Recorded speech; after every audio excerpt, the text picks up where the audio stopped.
The current Brussels leadership's days are numbered. After the elections in May next year, we could finally have a European Commission that doesn't punish states that protect their borders.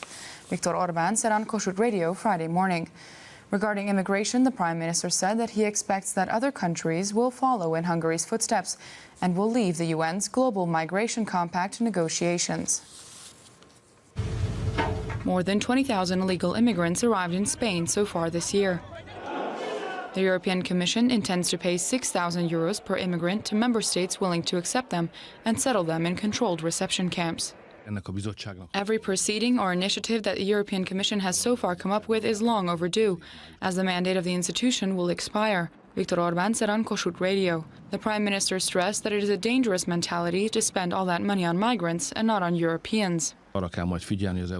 We have to pay attention and make sure that the Commission formed after the European Parliament elections be one that doesn't come up with such absurdities and nonsense. Likewise, we need a Commission after the European elections that doesn't punish states like Hungary for protecting its borders, he said. Migration is an issue about which no statement should be made that is against the interests of a group of United Nations member states, Viktor Orban said, explaining why Hungary decided to withdraw from the adoption process of the UN Global Compact for Migration.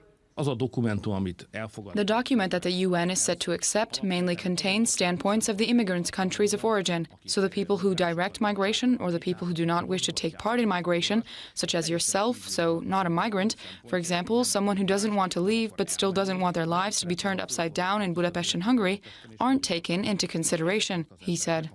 He added that he believes that more and more countries will follow the example of the United States, Australia and Hungary, as they realize that the Compact for Migration might serve as a guideline for global migration of peoples. The Prime Minister further stressed that help should be given where it's needed, while trouble should be kept out of Europe.